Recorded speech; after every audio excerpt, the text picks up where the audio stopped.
Welcome to You Can't Break Us, the podcast sharing real stories of parental alienation and family court injustice. I'm your host, Kaylin Hawkinson. Each episode, I sit down with brave guests who open up about their personal journeys, the pain, the resilience, and the fight for justice. These stories are raw, real, and powerful because speaking out is how we break the silence and remind the world, you can't break us.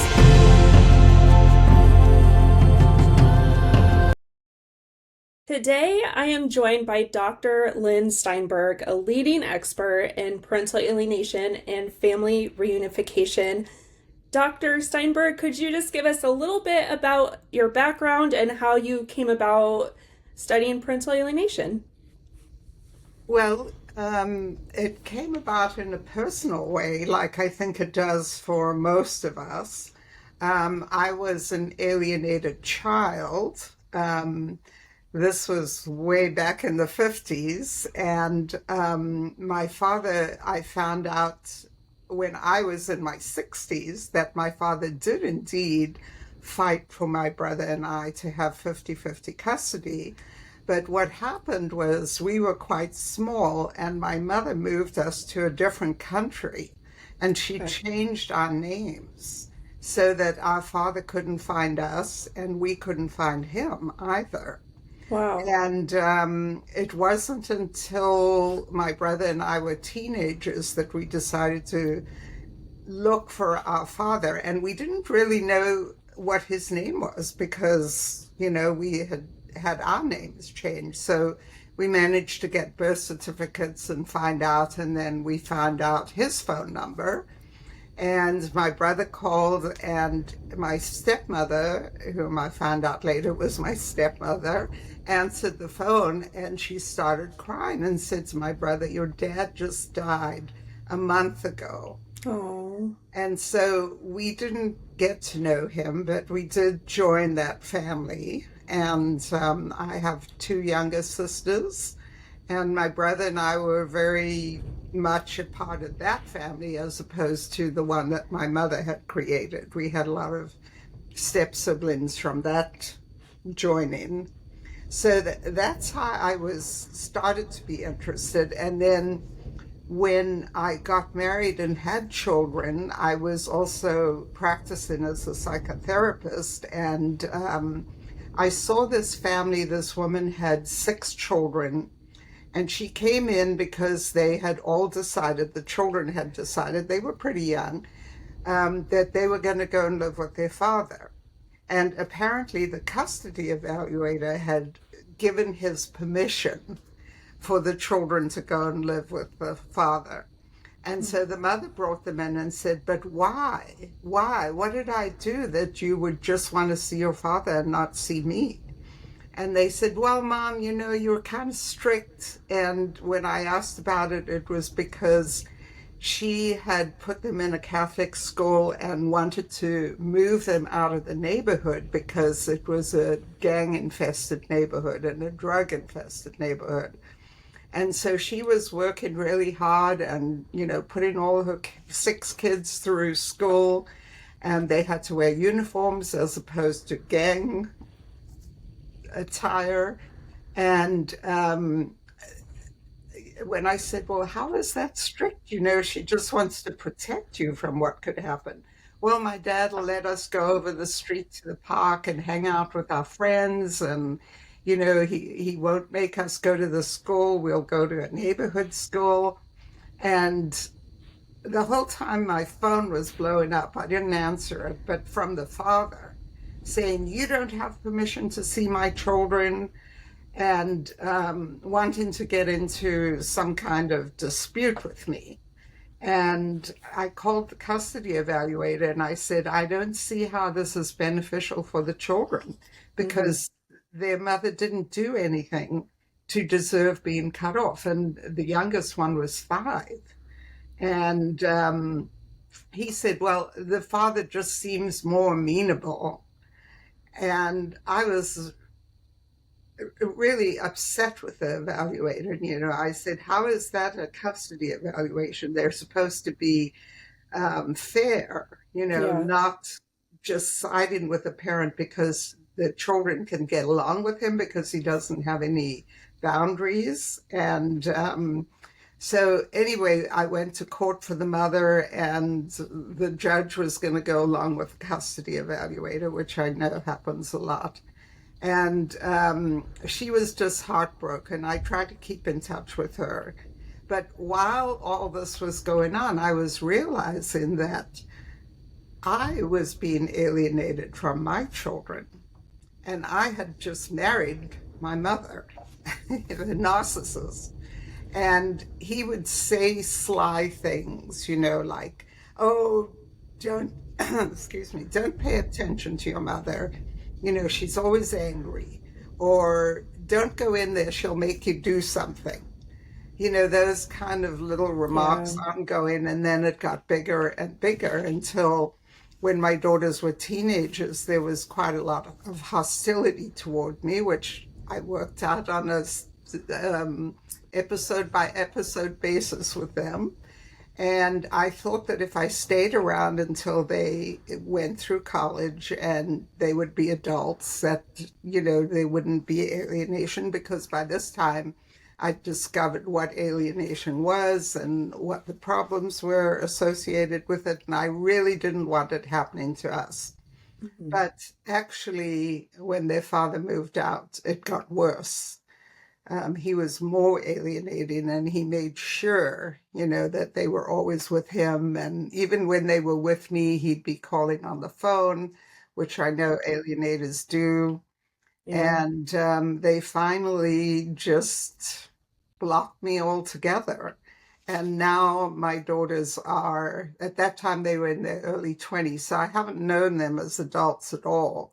They're, one's going to be 40 in February, and the other one's going to be 39. And I see that it gets worse every year rather than better.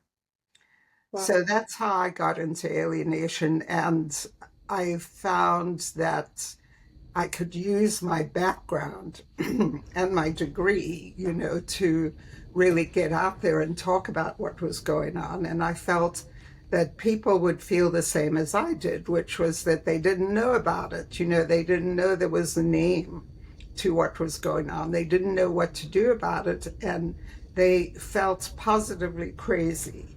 How could this child that I've been so close to, very often they were the, parent that was the primary caregiver. Yeah. We had such a good relationship, and how is it that now they don't want to see me and they can only find things wrong with me? Hmm. And so I've been very determined to get the word out there. And I wrote the book, You're Not Crazy, Overcoming Parent-Child Alienation, which is Hmm. all about when you see these symptoms, you're not crazy. This is a concerted effort by the other parent to Yeah. turn your child against you. And it gets worse every year instead of better. And I am an expert witness in the courts. So I go in and I talk to the judge and try to, educate the court as to what's going on.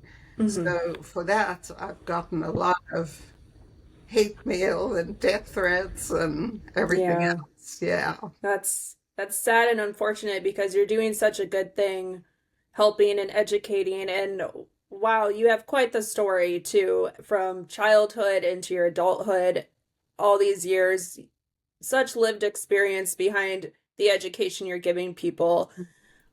So you've worked with families in courts for over 40 years. What major changes, if any, have you seen in how professionals understand family dynamics and abuse? Well, unfortunately, most professionals are not educated in parental alienation or coercive control, false allegations, sexual abuse. The therapists I found want to treat this as if it's just normal therapy when it isn't. Hmm. And unfortunately, that just leads to worse alienation for the most part. So when I first started doing this, I really had the court's ears, and I was able to go in and, read all the documentation and write a report for the court that was very comprehensive. And there was really no room for the judge to argue with me about it. And invariably, they would go along with what I was recommending. And I don't know if you know, but experts aren't supposed to recommend anything to the court. But the judges would ask me, well, what should I do about it? And then I would make a recommendation according to the family that I was dealing with. But over the years, I know you probably know that the people who think that alienation is pseudoscience, and there's no such thing as alienation, have gotten a lot of money from the government and have managed to go into states and ratify this law that they call Caden's Law. And unfortunately, it was predicated on a mother whose ex murdered their son when, no, it was their daughter, although there's been lots of sons who have been murdered. Yeah. But what happened was they would go to the legislature and they would have the mother whose son had been murdered or daughter had been murdered and talk about what a terrible experience that was. And I am totally with them. I can't imagine anything worse than that happening. But it doesn't have anything to do with parental alienation. Those parents were not accused of alienating their children, and invariably they were little children, not big children, and they weren't alienated from the other parent. The parent who was the protective parent was actually had the custody and was actually protecting them from the other parent, but the court wouldn't listen. There was never any risk assessment done. And I really have recommended to the judge that a risk assessment is done before they make any decision about who has custody and if the other parent gets unsupervised visitation, if there is any danger. And there are these cyber firms who do risk assessments, and they do a great job. I mean, they go back and they unturn every stone, and they find out, if there was any violence in the family or violence with that parent, and they can make some pretty good predictions. But the more these groups who got all the money, it's actually the Violence Against Women Act who got the money, the more power they got, the more they were able to turn the judges and even create laws against the judges ever recommending alienation therapy, which is an absolute travesty, I think, because when we did the 4-day reunifications, there was 100% success rate. And now, we can't get them court ordered because the judges are afraid of these groups. Yeah. So there is no reunification therapy that takes place. There is no training that takes place for therapists, so they know what they're doing. So things have gone backwards a lot. So I think that those of us who do this kind of work, we're really working hard to keep pushing this rock up a hill to keep saying, because you've been involved with parental alienation, I have. And for somebody to say there is no such thing as parental alienation, it's pseudoscience, it's like, really? Yeah. What about us? We know what it is. And we have a lot of research on our side that people like Dr. Jennifer Harmon has done. Yeah. And it's out there, and we go after the other side in terms of their lack of research or research that can't be duplicated, because that the standard for scientific research is that it is able to be duplicated. And so far the studies haven't, and they say the most outlandish things, which are just basically lies. And maybe what they believe, I don't know, but it's not backed up by any science or Hmm. experiences. And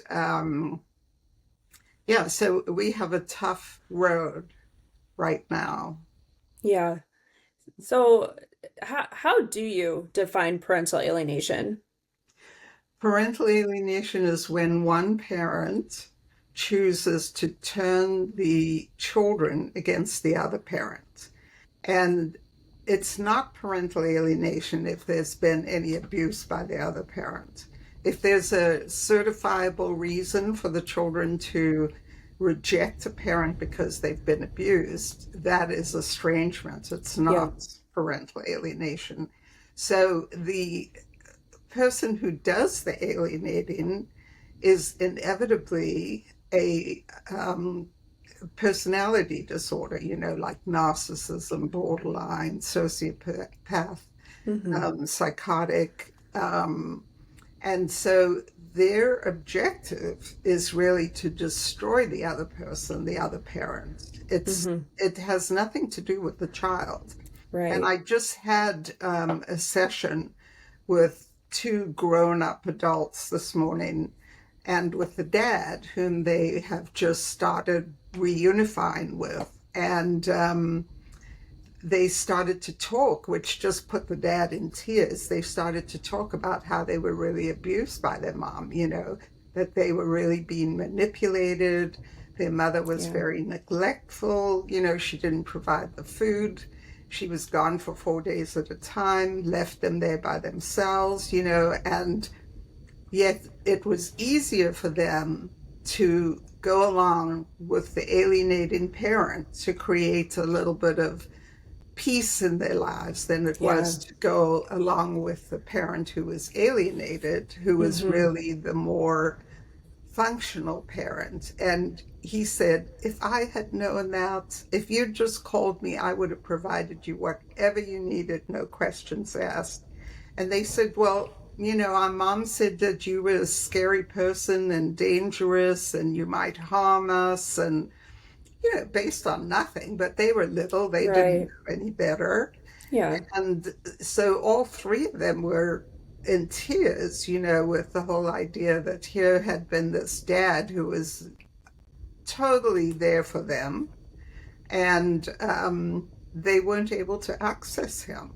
Yeah. One, because their mother prevented it, but two, because they didn't know how and they were afraid. Hmm. And in survival mode, I'm sure that's what that is. Very common in these Yeah, cases. very, yes. What are some of the earliest warning signs a parent might notice that alienation is starting to take place? Well, when parents leave the house, the alienated parents, they usually have a very good relationship with their child. Hmm. And the very first signs are when the child starts to be angry with them and make accusations, or when they're little, they say they don't want to get out of the car, they don't want to spend time with that parent. And I've seen children as little as 3 do that. Oh, wow. So the parent, the alienating parent, is already saying to them, your daddy or your mommy's a bad parent, and I know you don't want to be with them, or and alienation is either very subtle or very overt. And Hmm. the subtle one is, oh, mommy misses you so much when you're over with your daddy. I'm going to call you all the time when you're over there. And they do. Yeah. I always tell alienated parents, don't let them bring their phones over. They can use your phone if they need to call anyone. But Hmm. I always make sure that the judge writes in the order that when the children are with the alienated parent, no phones, no computers. They'll work it out in some way or another. But to keep the alienating parents from causing even more interference in their time and Yeah. their custody time. Hmm. Yeah, so it can be little things to big things. things, and Mm-hmm. usually when children are first alienated, they settle down after about an hour. I remember I would take my daughter out and she'd start getting phone calls from her father after about an hour or so. I guess he thought that was long enough. And at first she would say, "Don't call me anymore." She'd sort of stick up for herself. But after a while, she'd go, "I'm just really bored with you, Mom. I think I'll go home and be with Daddy. He really needs me." And that was what it always was. He really needs me. Yeah. And I knew enough not to say, "Well, I need you too," but Yeah. it was subtle at first, and then it just got more and more over to where she was so awful, even getting in my car when I would pick her up from school, that I'd make her get out and start all over again. Yeah. But yeah, it just got worse and worse and worse, to the point that I think that I felt, I just can't put up with this anymore. Yeah. Those subtle things really take a toll, and that's why it's so hard to prove in court with things like that, because they can twist it, and Hmm. you don't necessarily have evidence to show how they're talking to the child. They're planting those seeds in the child's mind against you. Exactly. Um, Yeah, why do you go some ahead? just wanted to say that's what Yeah, having an expert witness in the court is really helpful for, because right. I know what to look for and I pick it out of every document and I take the words from the document and put them in the report and say, Hmm. here are all the examples of parental alienation taking place. And one of the main ones is that the alienator starts to call the shots in terms of if in terms of the child going and spending time with the other parent, even though Yeah, they have 50-50 custody. And I right. say to the judge, nobody put her in charge or him in charge. Hmm. You're in charge, but they just completely ignore your orders. So aren't you concerned about that? And usually the Right. judges don't like that. And I encourage parents to file contempt charges. Hmm. Yeah, another very common tactic. They do not abide by the order, and they cause interference with visits, communication, all of the above. All of the above. And the judges usually don't know about it, because Yeah. they just go into court cold. Invariably, they haven't read any of the reports that people have written. And, having an expert to say, look, this is happening. None of these orders have been obeyed. Hmm.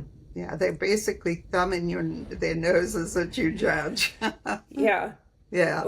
Why do you believe parental alienation should be considered a form of child abuse?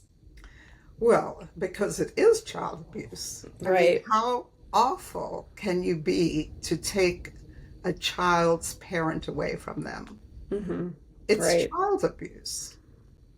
To turn them against the parent, like this family I saw today, if the children had only been able to call their dad, they could have gone over to their dad's house and he would have taken care of them every time the mother was out of town or working or hadn't prepared their food or anything. And he would have been thrilled to do that. Yeah. It's child's abuse to cut off that other parent, cut off all the resources on that parent's side, Hmm. because grandparents get alienated too, and Yeah. cousins and aunts and uncles. It just makes them so isolated.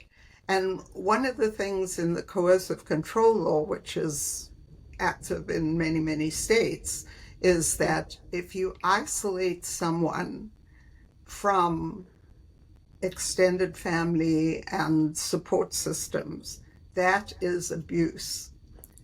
So it's there on the books for everybody to see. It's psychological abuse, no matter what anyone says.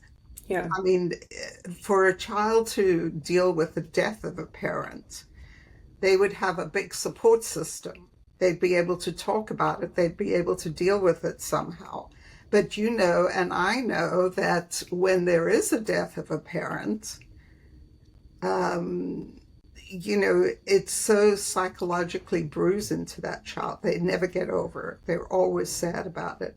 So Mm-hmm. take that and times it by a few thousand, and think of how that child feels because they've had that parent cut off from them, a Mm-hmm. beloved parent. Yeah. How does alienation affect children long term, emotionally, psychologically, even physically? Mhm. Well, there are a lot of failures in um, children who are alienated from a parent, like they start to have a lot of school failures.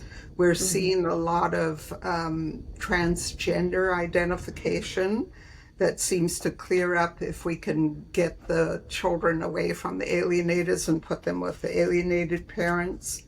There's school failure.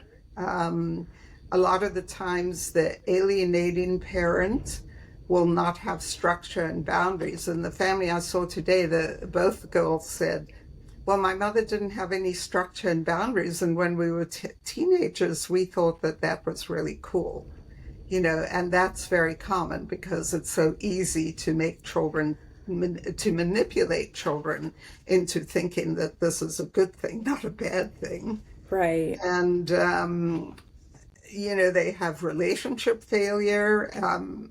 Invariably they marry someone who's just like the alienating parent, invariably.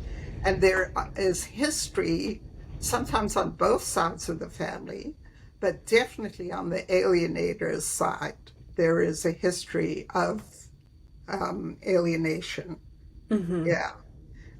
So the chances of a child reenacting that are excellent, as any alienated child can, a former alienated child can tell you. Relationships are just almost non-existent for them. Yeah. Yeah. And are there higher chances when children have been alienated in these abusive situations that they're more prone to suicide, even, or, cognitive learning disabilities, maybe something along that line? Right, definitely.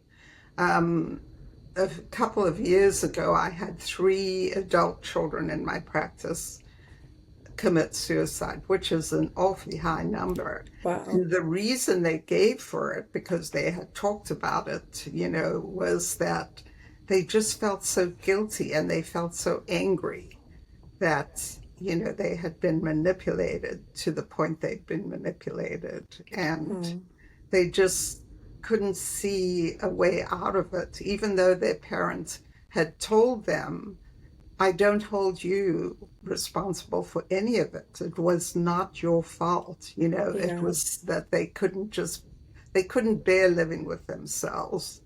And so there is a high risk of suicide. And I'm not talking about the suicide where the kids are saying, I won't come to your program. I'd rather kill myself. Yeah. That we hear very common, but not even one child has ever killed themselves in all, taking everybody's research. Not one has ever killed themselves through those kind of threats. Mm-hmm. And the other thing you mentioned was academic failures, or what was it? Yeah, I think I've heard before academic or maybe dropping out of school, not as motivated in life. Right, a lot of academic failure, yeah, a lot of it, yes. Yeah, it's very sad. Uh, so you've testified as an expert witness in many cases. What are some of the biggest mistakes that courts make when dealing with parental alienation?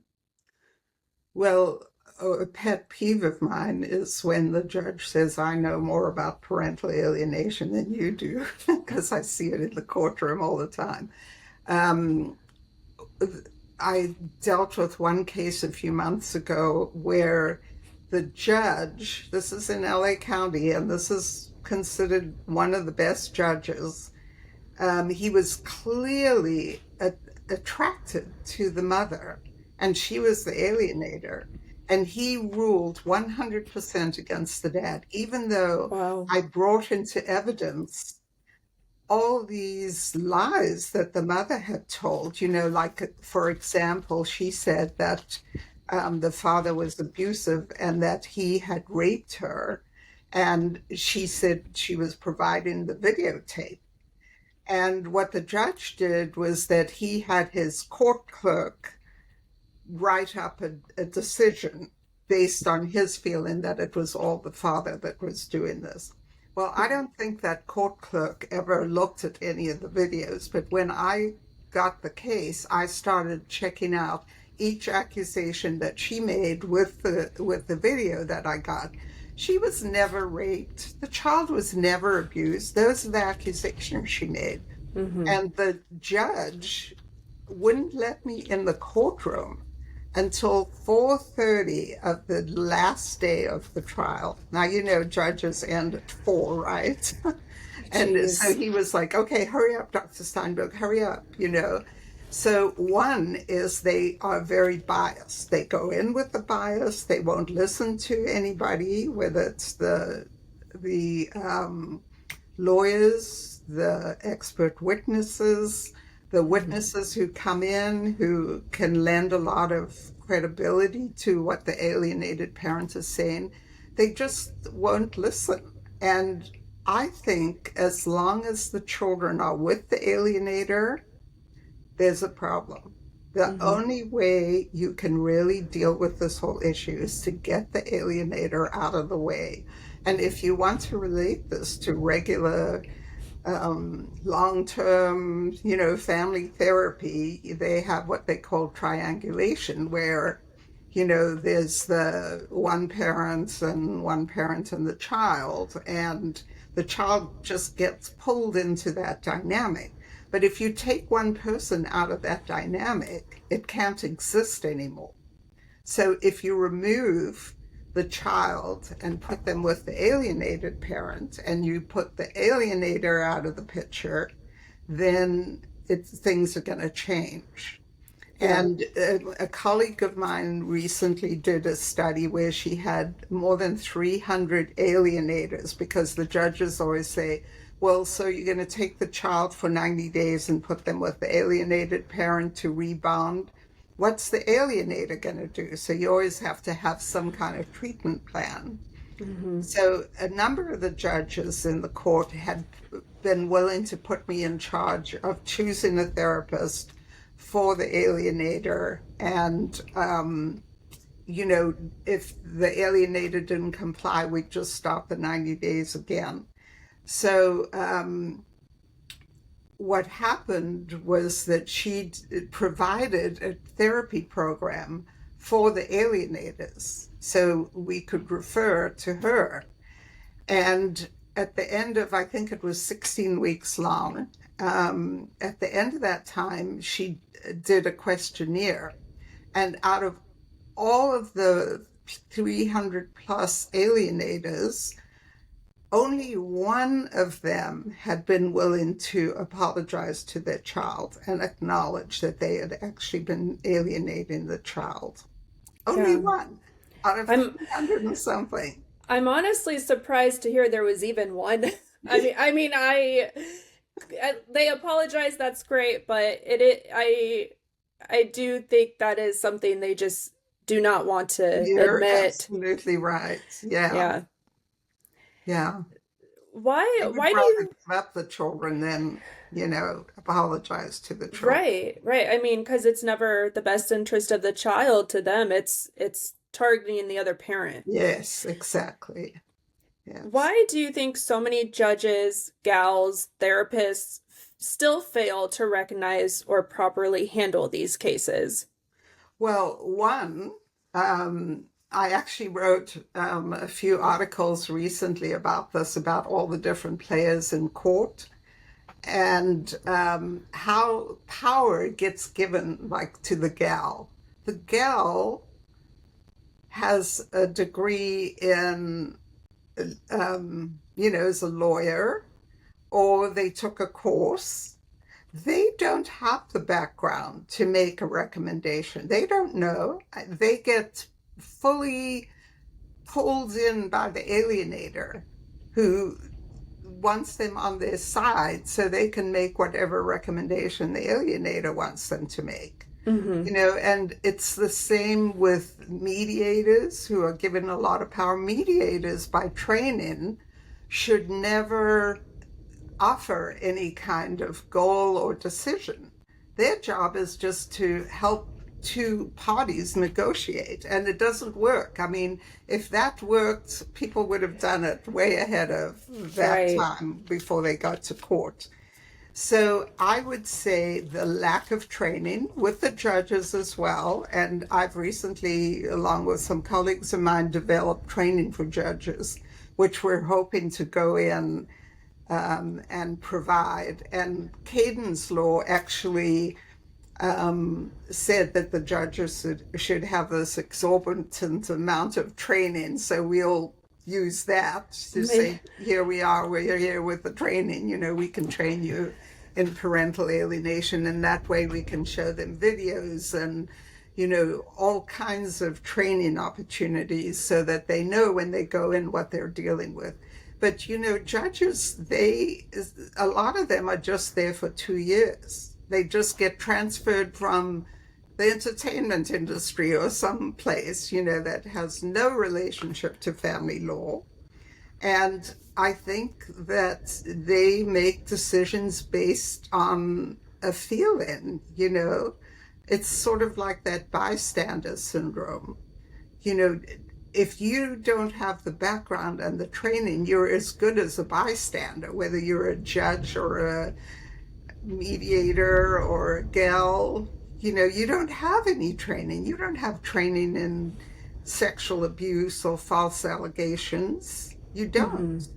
And to go ahead and choose where a child goes, or says that a child can choose when they're 13 or 14, it incenses me. I worked with Senator Min in California to create the law about children deciding on whether they can choose custody or not. And he agreed to write it the way I wanted it. We had to leave some of the law in, but essentially children can go into the judge's chamber without any lawyers present and no stenographer present and tell the judge what they think. But if the judges were educated, there was a study done by the American Bar Association, and it was published, and the research was paid for by the American Bar Association, so you'd think it would hold some credibility. But what they said was that 86% of alienated children will simply lie because they're presenting whatever the alienator wants them to present. Yeah. And especially if the alienator parent is the one who takes the child in to be interviewed, the child, whether that parent is physically in the room or not, the child knows that parent is right outside the door. Exactly. And they're going right back into the hands of that parent. So exactly. Yeah. And that's what I try to teach the judges. This is what's happening. Think about it. See how much sense this makes? Don't put this child in the position. And children, when they're reunited with a parent, they feel so guilty about going into that courtroom and testifying against a parent that basically underneath all this, they love. Yeah. Yeah. What changes would you like to see in how family courts evaluate and intervene in cases involving alienation? Well, I frankly think it shouldn't be in the family courts anyway, because the way it's decided is ridiculous. Absolutely ridiculous. I mean, the fact that you have to hire attorneys who don't even know how to deal with this alienation problem. Yeah. It's the number one problem. And then they pay exorbitant amounts to the lawyers who bankrupt them. So there is no money in the end for an expert witness or, somebody who could lend some sanity to the courts. I do think it would be very helpful if each court was assigned a trained expert witness, not somebody who doesn't have a degree, because there's many experts who don't have degrees. They just call themselves experts. And people should be trained by us who are the experts, should be accredited. We're trying to establish now a national accreditation, international accreditation. Wow. Because other countries, have the same issues. Yeah. It's not just the US or Canada or wherever. So we're trying to establish that. So any expert would have that kind of accreditation, and they'd go in and train the courts. I personally think that if it's going to be adjudicated in the courts, then you need an expert there every step of the way to create some sense in this situation. I think that if a parent is alienating a child, it should immediately be considered psychological manipulation, which is the word that the FBI came up with because they were the ones who started working with children. They considered them to be abducted if they weren't seeing the other parent. And I think that it should be around a table, and these high-powered, high-paid lawyers should have to be trained in parental alienation and not just settle because they want to have a settlement. That's not in the best interest of the alienated parents or the alienated children. I think there's a lot of things that could be done differently, and I wish I would be around long enough to be able to do that. Right, because it's not an overnight fix. This is probably years in the making of any progress, unfortunately. I'm sure it's a slow process. I like that idea, though. I've mentioned it before, too, that if they could have an expert, if they have a case and someone alleges alienation, if they have a trained expert that could just be on that case from the beginning, because even to think the child can change behavior along the way, based on how that alienator, they can retaliate on the child if the child speaks up or says something.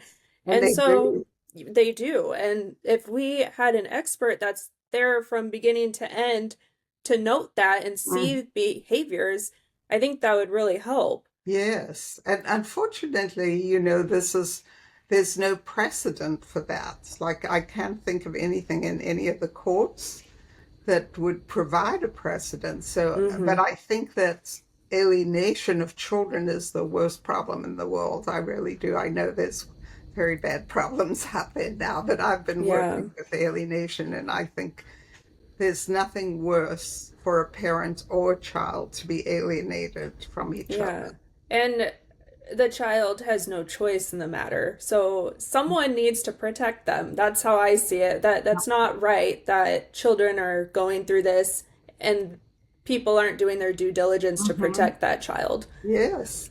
And I have spoken to so many alienated children that when they get on the other side and they're away from that alienating parent, I have some wonderful photographs, of when they come in for the 4-day and they're shut down and they're sitting mad and, and then in the end, they're like sitting on the parent's lap or, got their arms wrapped around them. I just have the most wonderful photographs of that kind of thing. Yeah. Sounds like so many crying moments, I'm sure. Happy tears with that. Very moving. Yeah. Can you tell us about your 4-day intensive family reunification program? Well, just to give you a little bit of background on it. Yeah. The FBI would develop this program in the 70s, and it was based on their therapy program for abducted children. When they would find that child and bring them back into the family, they had this behavioral unit, and they were sensitive enough to realize that you couldn't just take a child who had been completely brainwashed and put them back in the hole without any kind of, intervention before that happened, because it's a lot of adjustment for them, because they're so brainwashed by whoever had them. Yeah. And then they began to realize that this applied to families too, where there was alienation, where one parent would, like with my mother, kidnap the children and take them somewhere else where nobody could find them, and so that's where it started. And they also worked with cults. So they would basically deprogram the children from cults before they went back to the normal parent. Because it usually was only one parent who took them into the cult. And there was a psychologist who actually lost his license because an alienator went after him. And that's how most of us lose our licenses. Oh, wow. And because we're constantly defending our licenses, constantly fighting off, some alienator who wants to sue us in court for something outrageous. And so he adapted this program that the FBI had to fit alienated children and parents. And so he developed this program called Family Bridges, who trained therapists all over the world to do this kind of therapy. And they call it psychosocial therapy, which means that it's basically more educational than it is. They see lots of videotapes. They talk about what they see. It's like being in school. Okay. And so my program's a little bit different because I come from a therapy background. And I use the therapy technique. So I get the children from day one, minute one, they're back in the room with the alienated parents. And a lot of people say, how can you do that? You should give them time to acclimate. No, they want to see that parent. That's what they're here for. Parent wants to see them. I got to get out of the way and let them reunite with each other, which is what they want to do, and which they do within an hour or two at the most. It's amazing to see. It's like you just sit back and they reunite. And so the first day is, what I do is, because there's so many false allegations, I will sit with the children and write, and the parents there, but I will write down every single complaint they've had, every accusation they had. I put it on the paper and say, okay, we're going to come back to every one of these. It's really important that we address every one. And then usually the parent has brought in a lot of memorabilia. And so today the father had a lot of that, and he showed pictures he had when the kids were little and he was in their lives, and how connected they were. And he found out one of his daughters is doing this landscaping degree, and it turns out that they used to love to putter out in the yard together. So that was really beautiful, and that's what they do first, so they have something to talk about. At the end of the day, they have an activity that they all choose together, and they go out in the evening and do what they want to do. A lot of times it's like, I need some clothes. Would you take me out and buy me I don't have any shoes or something like that. But anyway, I don't interfere. I let them do whatever they want to do, whatever they agree to do. And they stay with the parent, like in a hotel or B&B. And then they come back the next day. It's like 6 hours a day that they're just sitting there doing therapy. And you wouldn't believe how nobody gets tired. I maybe get tired too. They get tired. And the second day we talk about memories, because invariably the kids will say, yeah, but I remember you beat up my mother. I remember that. Well, how old were you when your mother got beaten up? Well, I was 3. This actually happened. 3. Oh, wow. So were you awake or were you sleeping when this happened? Because it happened in the night, right? Yeah. Oh, I was a few bedrooms down the hallway, but I woke up and I knew it was my dad beating up my mom. You woke up? Well, tell me what you remember. So we deal with memory. There's a memory game. where it shows how adults don't have any better memory than the kids do for the most part, and show videos to them, and also the videos from like Jim Jones drinking the Kool-Aid, that they have drunk the Kool-Aid, and they get it right away. They say, oh, so I drank the Kool-Aid. That's what I did, right? I just drank it. I didn't know it was poisonous. And we also talk about the Stockholm Syndrome. So it's easy to get your mind messed with. Yeah. It's so easy. And so they get it without us ever mentioning the other parent's name. They understand what's going on. Yeah. And then the third day we go over every single complaint, and talk about, now that the kids are going to be moving to their other parents' home, what that's going to look like. No media things, no phones, no laptops, nothing. And that's the thing that freaks them out the most, how are they going to be in touch with their friend? What's it going to be like? Are they going to the same school? They have all those questions. Mm-hmm. And then the last day, I invite the extended family in that they need to reunite with.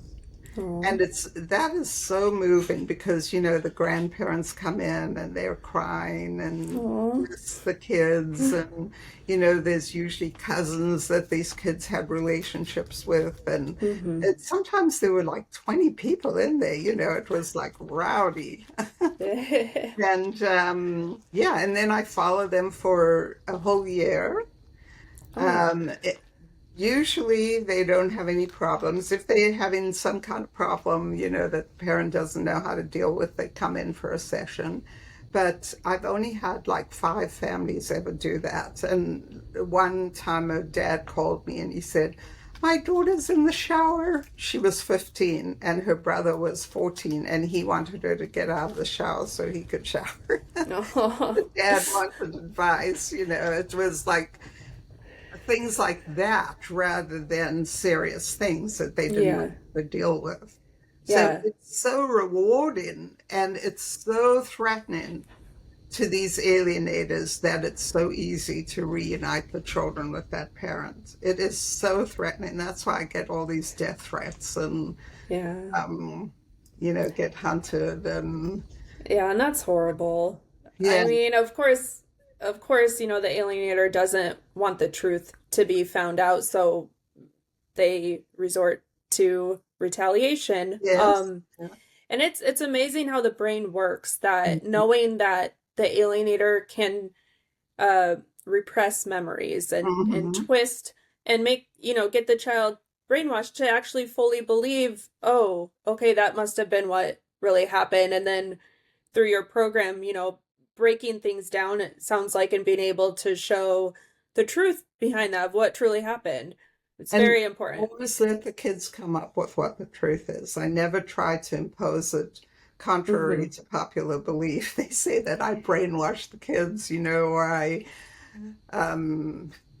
abuse them into that point of view. No, I always leave it to the kids and the parents.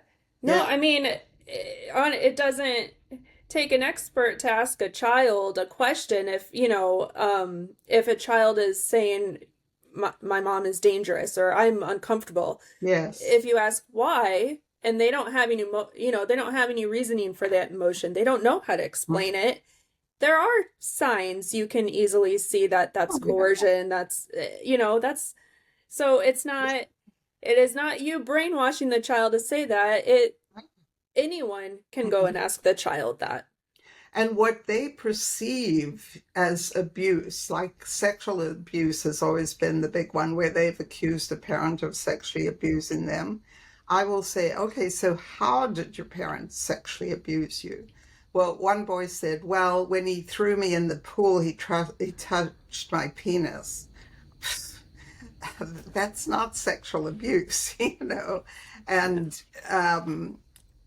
the mother was just trying to help the child, who had, I don't know exactly what, but with putting ointment on his genitals. That's not sexual abuse.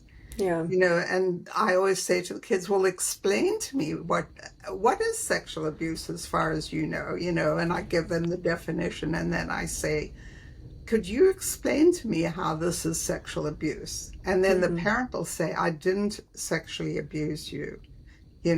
I'm really, really sorry that you believe that, but could you tell me more about that? And it comes out that they were not sexually abused, but it's the other parent who's like still determined, and calls the alienated parent the abuser. In one case, he got the children out on the street to pass out flyers, that they had been sexually abused by their mother who lived in the neighborhood. Wow. Just that's gross. Yeah. Just horrible stuff. Yeah. It's really scary to know how easy an alienator can do that to children. Yes. Take the most subtle things that the other parent is doing out of love, out of care, and that alienator can just twist it into teach the child that, oh, that was wrong, that's not good. And that also creates the child over time, the coaching, the manipulation like that.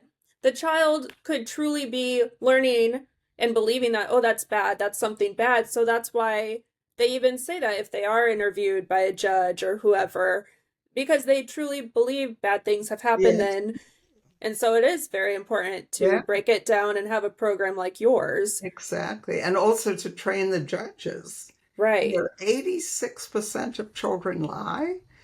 People like to believe, like the Child Protective Services, they always say, the children don't lie. Well, there's a bunch of untrained people, but anybody who has a child, I always say, who has children here, and then they put their hands up and I say, well, how many of you think that your child never lies? Not one of them puts up their hand, Yeah. It's just a myth that children don't lie.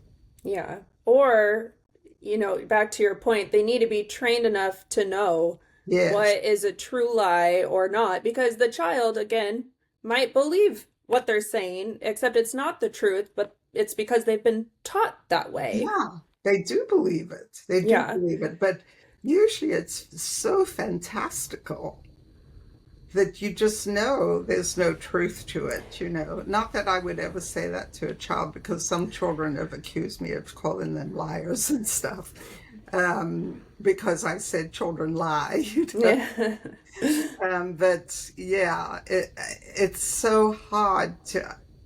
the kinds of lies they believe, it's really sad. Yeah, it is.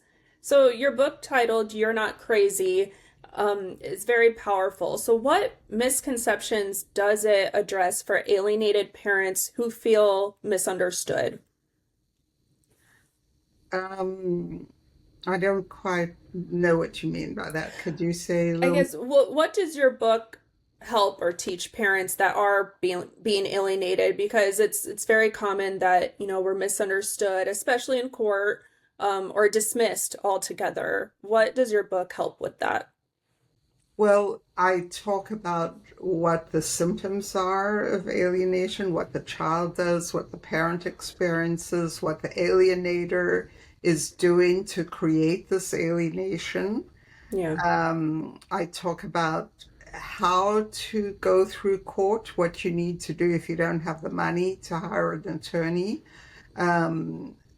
what you need to accumulate to show to the court, and how to be really firm, and how you will actually destabilize an alienator who's very calm, cool, and collected, right? By just being calm and cool and collected yourself. You destabilize them, and then they start yelling, and they show to the court what unfortunately alienated parents show to the court if they don't know what's going on, because they get angry and upset, and they don't look good in the court. And I talk about how to choose a lawyer. And when I'm the expert witness, I work with the lawyers to create a really good case. And usually a lot of them are really nice and will defer to me and let me tell them what they need to do because I'm in the courts all the time. But there are some really arrogant attorneys who really think that they know everything and they've adjudicated maybe 2 cases, Yeah. So I talk to them about how to choose a therapist, how to choose an attorney, what kind of documents they need, what kind of attitude they need,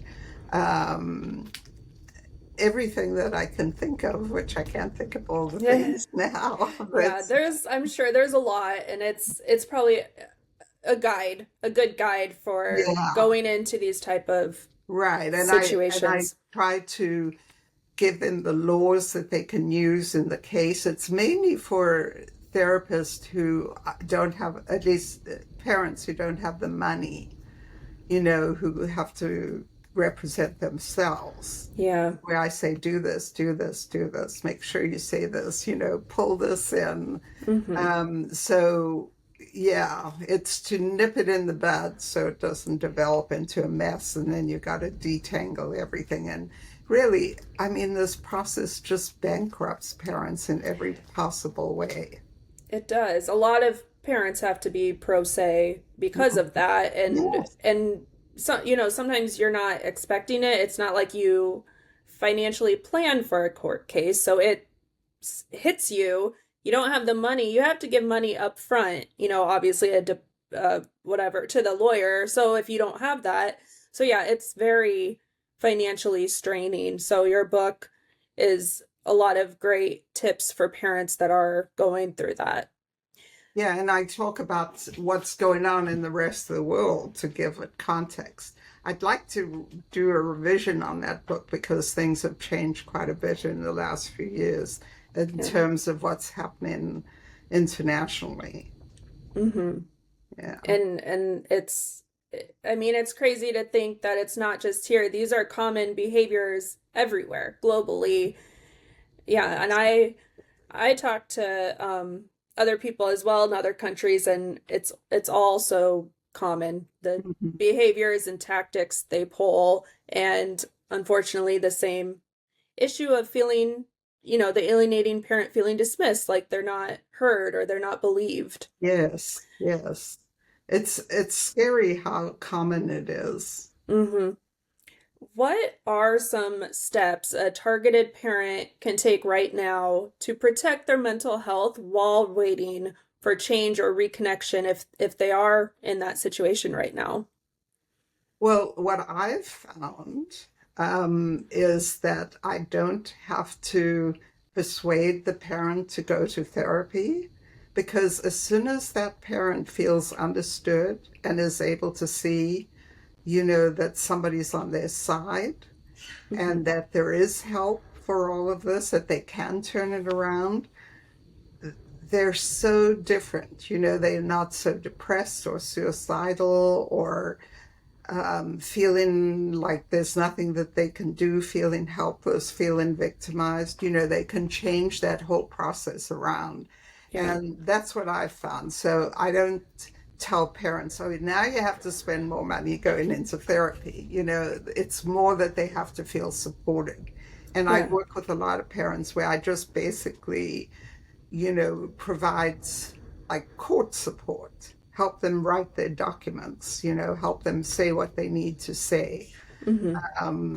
Just provide that, what I call skeletal support, so they're not incurring all that money. Yeah. And it is sad to think that a lot of parents going through this, because it is pretty common that if you have not lived it firsthand, it's hard to understand how someone is going through that or what they're feeling. So I know it's important for all of us, like you and me, to get out there and say, this is what it is. Yep. So that everybody knows. It's like the gay movement, it used to be that gay people were not recognized or accepted or whatever. And it was only through educating people and them being able to see, you know, my dog wants to get done. Oh. For them to be able to see, yeah, you know what I was saying. Yeah. Yeah. Well, it can be, even just support system in general, like family, friends, another common thing, depending on the situation. But the alienator, a common tactic is even getting to your family and friends and twisting the narrative and making them believe Yes, that, you're crazy or something. yes. And I mean, even your own family and friends, not Mm-hmm. that they all believe it, but it starts to question. And Yes, yes. it can make people feel so isolated and alone and judged and like I'm crazy, I look crazy, no one believes me. And then on top of that, if you're in a court case where court does not even recognize it, and to the public, this is like the answer to every, oh well, if no, you're fine. I have dogs too. You're fine. Oh Okay. yeah. He's getting very demanding. Ah, cute little dog. I have two little dogs too. I love them. But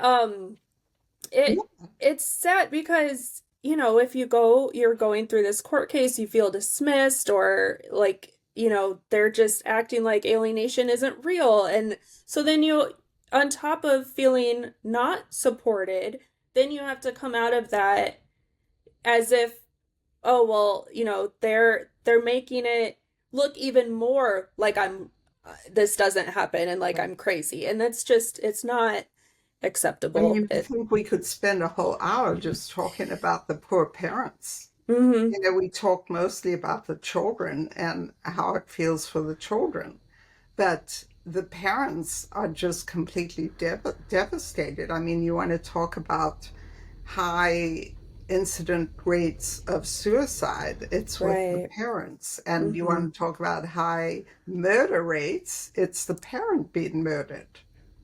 Mm-hmm. Yeah. It is really scary as yeah, it could go down a long conversation with that, but it can be very scary with the alienator.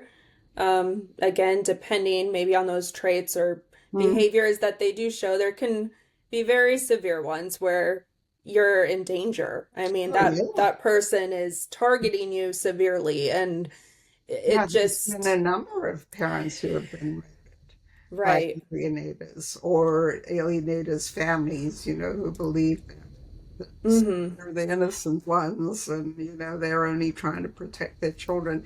They have Yeah. such a diatribe, if you want to call it that. I know when I first started going to therapy as an alienated mom, I was devastated. And the therapist said to me, well, Lynn, you must have done something to turn your children against you. And I said, no, I haven't. Yeah. And I said, and I can't be with you. I can't have you as a therapist if that's what you're going to believe. So if you want to work with me, you know, you have to read up on this. Mm-hmm. And I think maybe because I was a psychologist, she agreed to do that. And she was really different when I came in the next time. Oh, wow. But I think that that's what people run into as judgmental therapists, you know. Oh, yeah. There's this whole way, like a lot of people will advertise, you know, that they could reunite you with your child within a week or something.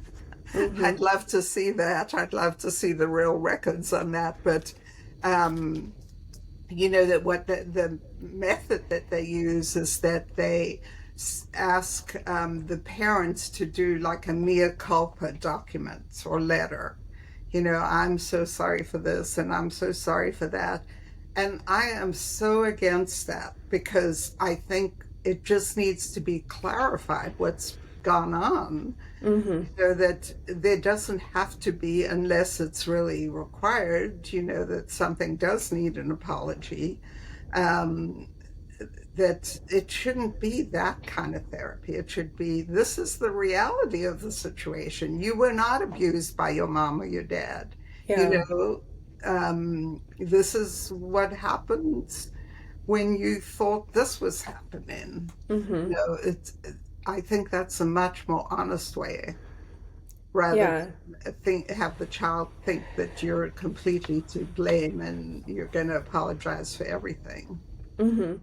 I know, not a therapist, but even a lawyer, between one of the cases that I've been in, when I was looking for a lawyer, calling around, I remember one particular lawyer actually yelled at me on the phone and said that I am a mother, so if I don't have my child, he knows I must have gone to jail and been a druggie, which I have never, which I feel like if you would, that's easily cleared. I can prove that. So why, so why that stigma, why the judgment, especially, if it's something we have evidence for, I can prove that, no, that never happened. But I think especially as mothers, I feel like there's a stigma around that because it's just known that mothers have their children. And so if you don't,